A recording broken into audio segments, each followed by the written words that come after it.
Get really clear on what fake rules you're operating with, and those might be rules set by your board, by internal culture, by your mindset or your belief system, and get really clear on what the real rules are. People are thinking, oh, there's an election coming in. Maybe we should move some money. It seems to me that September is probably too late in many ways. Like, people really are in these electoral organizations really thinking about, okay, what's my next quarter look like and what can I actually do with that? That's a very last minute way to be thinking about how to win the most important election of our lives. Welcome to another exciting edition of Break Fake Rules. We are coming out of the summer here and getting ready for a big season. And because of the season that we're getting into the fall, it's time to bring on someone who was a guest last year, today a co-host, Ari Datta, member of the program team, works on the food justice side of the Stupski Foundation. Ari, we're co-hosting today. How do you feel about that? It's great to be out of the hot seat. Happy to be back. What did that feel like when you were in the hot seat? What is that experience like? You know, it makes me listen to podcasts differently. Is that right?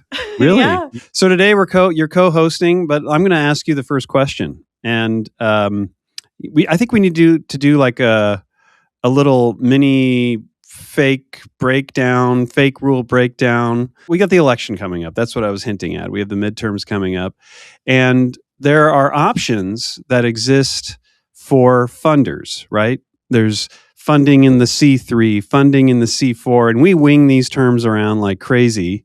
So let's break down some of these things. What's a C3 versus a C4? You live in this world all the time. What does this mean?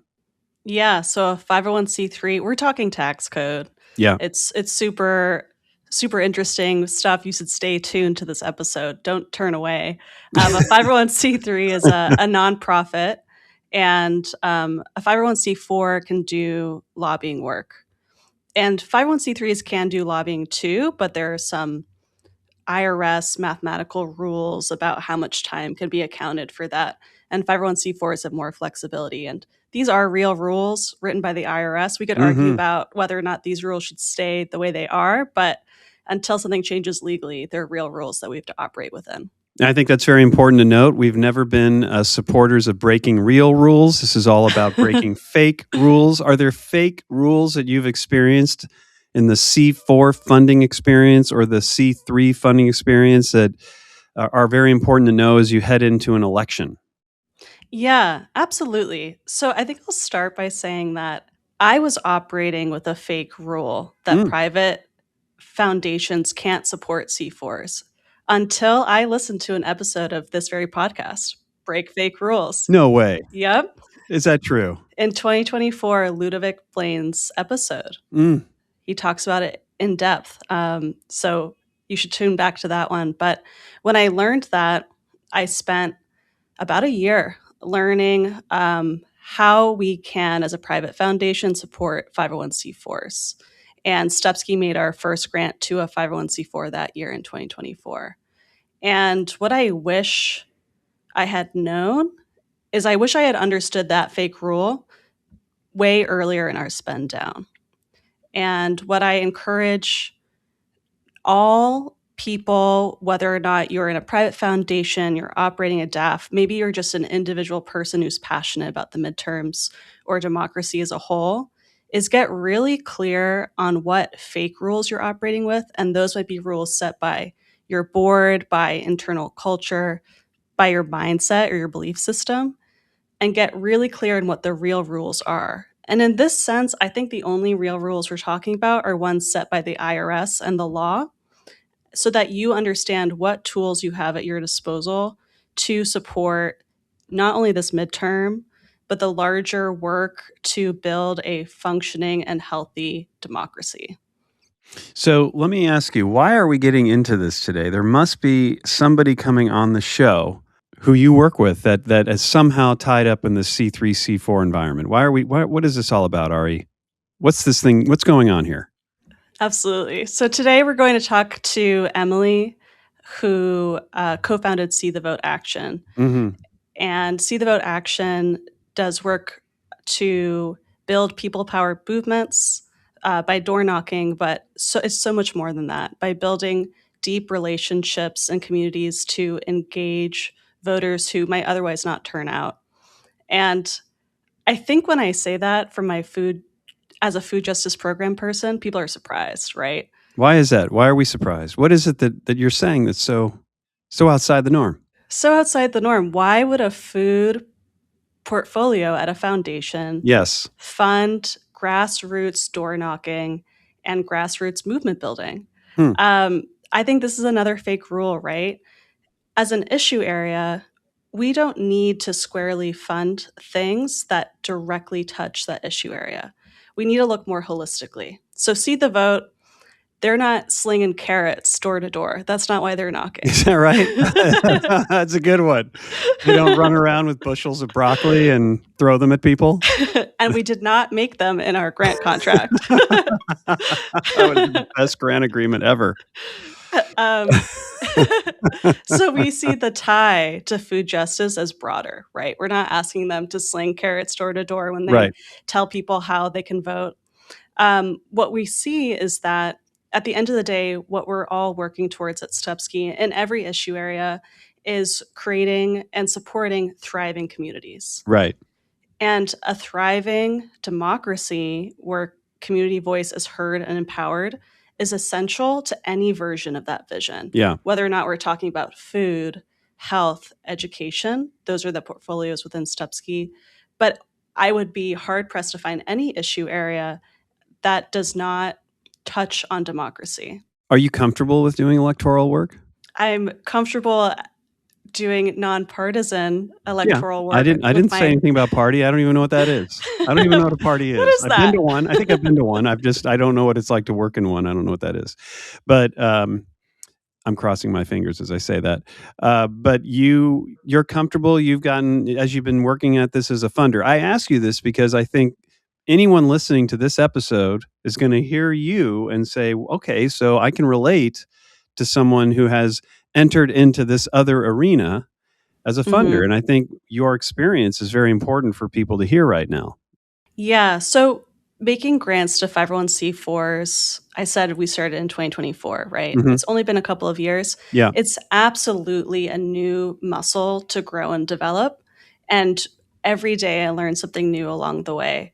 But that doesn't mean you shouldn't do it. I, in fact, think that means that you should do it more. We only learn and grow by practice. This moment is calling us to do it now. And if anyone wants to talk about this offline outside the podcast, you can reach out to me. I'm happy to share what we've learned along the way. I think there is a challenge for electoral voter organizing and I mean this from the funding side. There seems to be a kind of a boom bust cycle to funding in the electoral world. You know, we're coming into the fall now, and I imagine people are thinking, oh, there's an election coming in. Maybe we should move some money for the election. It seems to me that September is probably too late in many ways. And I know that in some of the funding we have done with mobilization work across the country, almost every one of those organizations has said, can you possibly move the money in January? Mm-hmm. Is this something you've heard about too? Every day.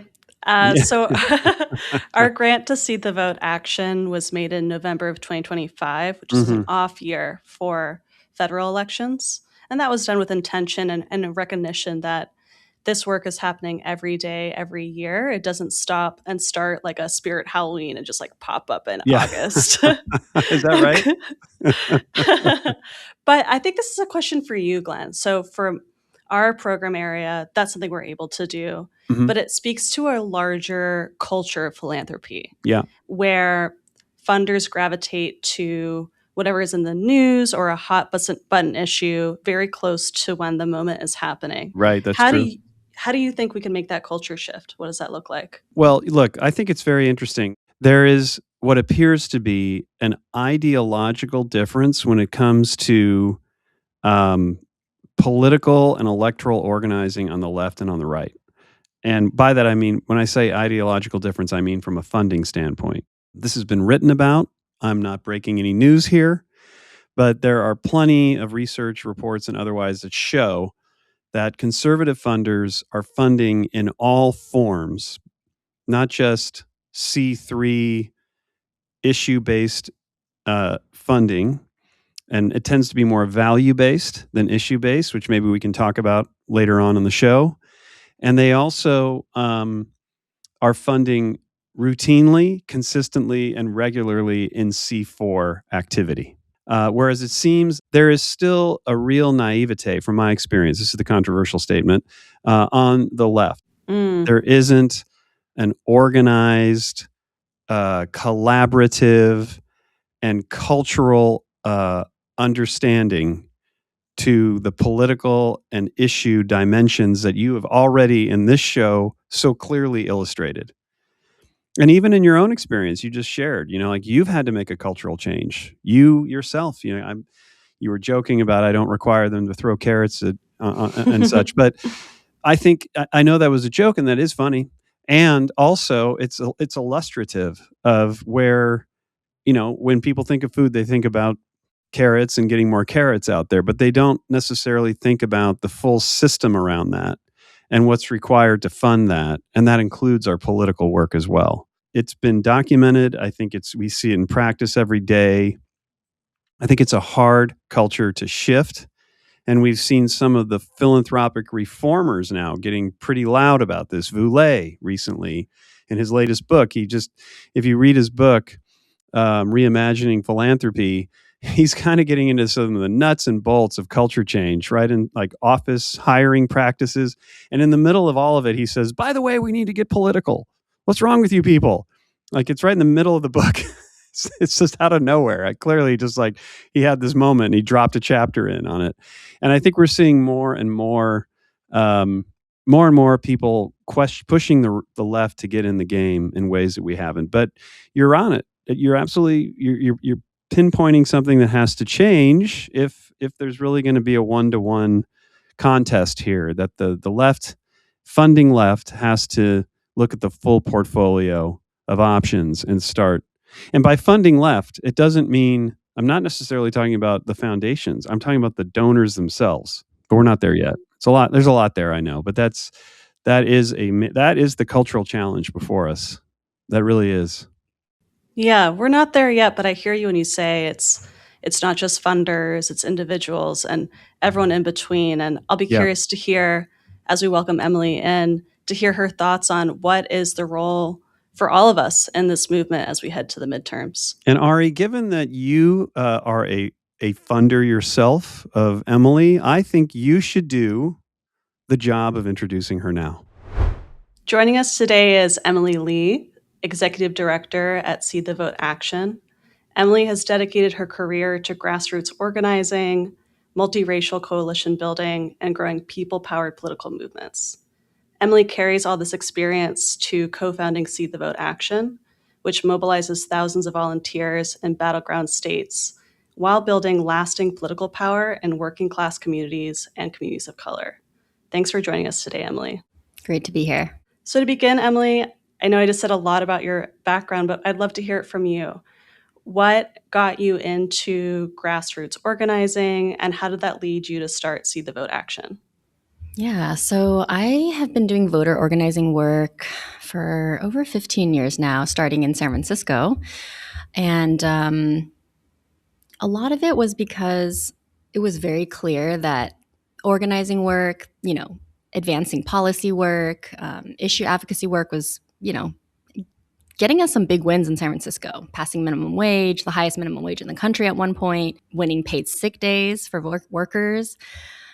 All of that was great, and it looked great, it looked great on the books.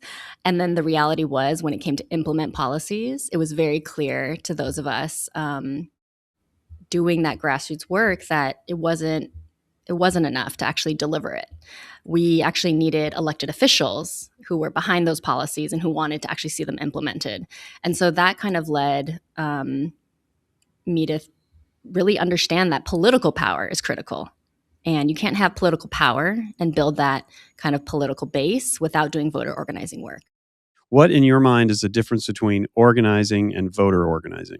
It's funny because I think there's a big debate Okay. sometimes within the community, within the organizing world about Well, I this. always love to walk into a debate, so this is very exciting. Yeah, I think that many people who come out of doing community organizing or labor organizing that may or may not be explicitly related to doing electoral organizing, they kind of see it as like, kind of dirty, it's like, getting into the political stuff, and I think that's part of the bigger issue that movements have in the United States with being scared of power, allergic to power, not wanting to associate with power. There's been a lot more, I think, conversation about what does it mean to have power, and that power in and of itself is not a bad thing. Mm-hmm. Like having power means you get to determine outcomes.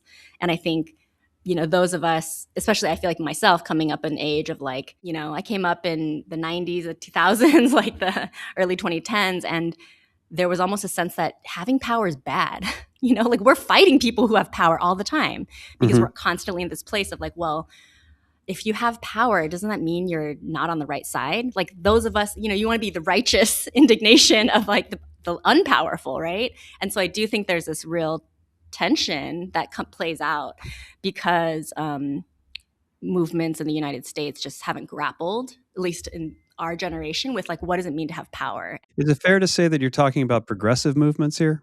Yes, that's what I come out of. Because when I think about conservative movements, they don't seem to be grappling with these issues at all. No, I don't think so. I think that's a very good point. Okay. All right, let me get in one more and then Ari, back to you, which is you came to your own realization. Look, we need to get into the voting game. So as you got into that yourself, did you come across some fake rules that people were following that you needed to break in order to, really move this agenda, or not agenda, but this practice? I guess it's a practice. What would you call it? Voter organizing.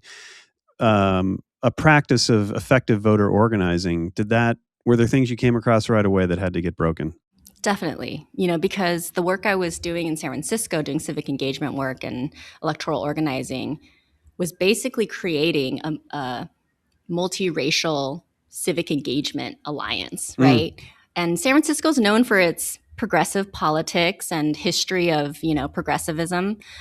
But that was largely based in like white progressive communities, right? Coming out of the Haight, Ashbury neighborhood, and, the fight to get, district elections versus citywide, supervisor elections. And the reality is that even to say that we should be engaging, that the progressive movement should be engaging low income immigrant voters who don't speak English, voters of color who are low propensity voters, right? They're not the one, when you go do a poll or you go, you go to the primary, what a campaign consultant will tell you is don't go after those voters. They're not going to vote.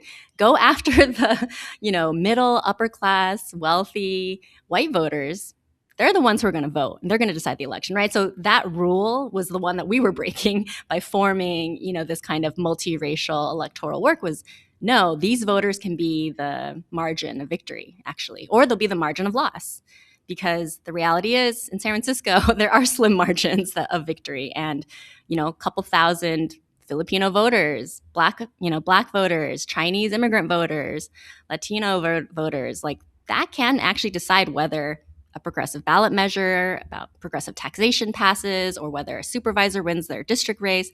So I think that was the logic we were flipping on the head, was that, no, these voters really matter. And the fact that, the traditional electoral kind of establishment had ignored them for so long is what we were out to prove, that that's a fake rule. We need to break that rule. On a federal level, a lot of funders are really focused on the midterm. There's a lot of energy, a lot of focus on that right now. Knowing that, what is helpful to you and see the vote action, and what fake rules do funders need to break to help organizations like yours prepare for these big moments and whatever is to come next? Yeah, I think, midterms are right here.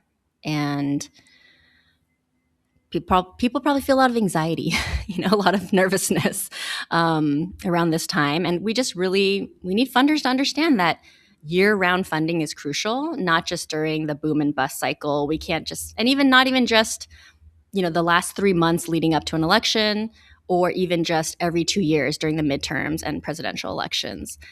what we're seeing is that sustained engagement and organizing of voters is actually necessary. That going to someone's door a week before the election, 2 weeks, a month even, to have a 3-minute conversation, that's not gonna convince people actually that they need to, engage, or that the vote actually matters. So I think that, that year-round funding, that sustained funding, is very critical. And if that was actually to happen, then, folks like myself who run and do electoral work, I wouldn't have to be thinking at the beginning of the year, okay, this is March, we've got a very critical election in the fall. Should I hire up my staff now and train everybody and prepare and actually get the team ready and build the infrastructure we need and really build the grassroots army we need to win? Or because, I don't know if the funding's going to come. I don't know. I think there's going to be some panic later and people are going to be throwing money, and kind of doing that last minute, really kind of panic funding. But I sure would like to have that money secured now so I can prepare, versus do I take the risk and think, well, maybe I won't be able to actually hire as many people, or I'm going to have to cut some of my budget the closer we get to the election because the money didn't come through actually, right? Like, we're making those kind of decisions right now about, is the money going to come or not? And that's a very, you can't really plan. You can't even do year-long planning with that, like people really are in these electoral organizations really thinking about, okay, what's my next quarter look like and what can I actually do with that?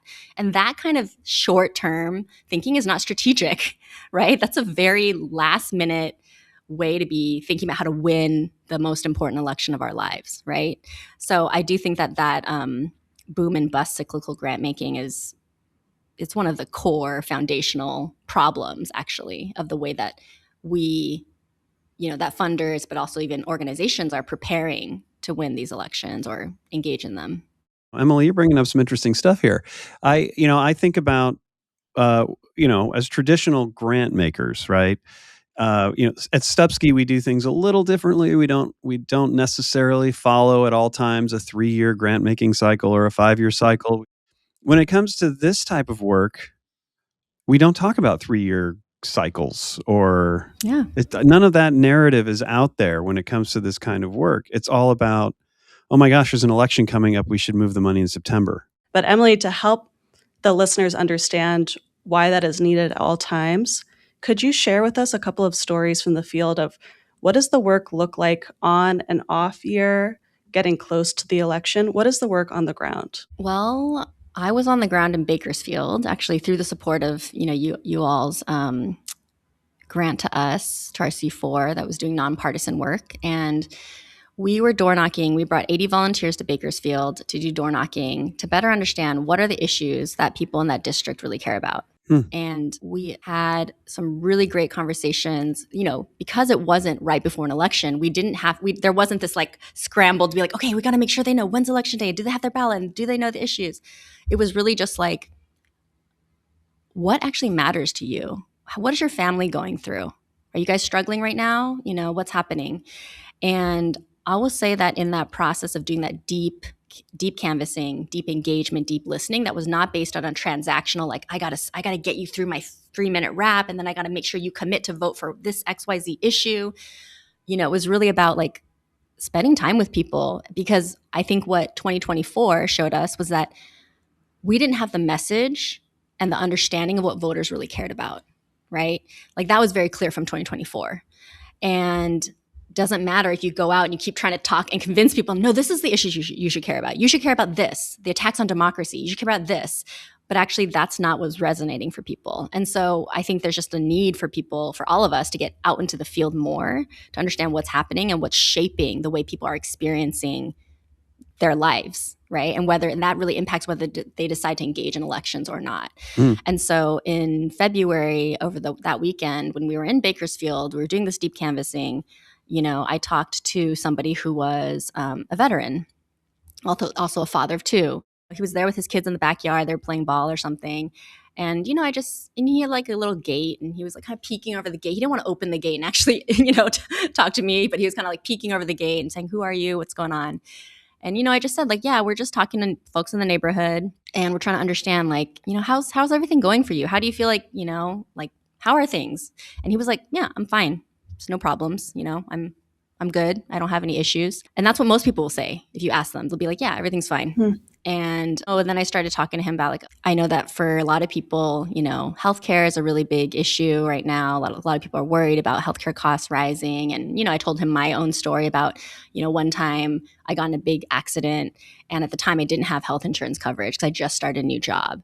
And when I told him that story and just like was, being honest about my own experience, he was saying like, yeah, like I'm on the VA. And if anything ever happened and we lost that VA health insurance, my whole family, we don't know what we would do. Right. And he just like was willing to talk with me. And I think that that's the part of like why we have to actually do the electoral organizing combined with the community organizing, because the reality is people are struggling, but they're very much isolated. I think that's definitely something post-COVID. People are isolated. And the idea that, we could actually go talk to people and hear what's actually going on for them and their families is very critical in this moment, because a lot of people are suffering and they're suffering alone. And when you feel alone and powerless, you don't feel very motivated to go do something. At what point do you realize he's with you?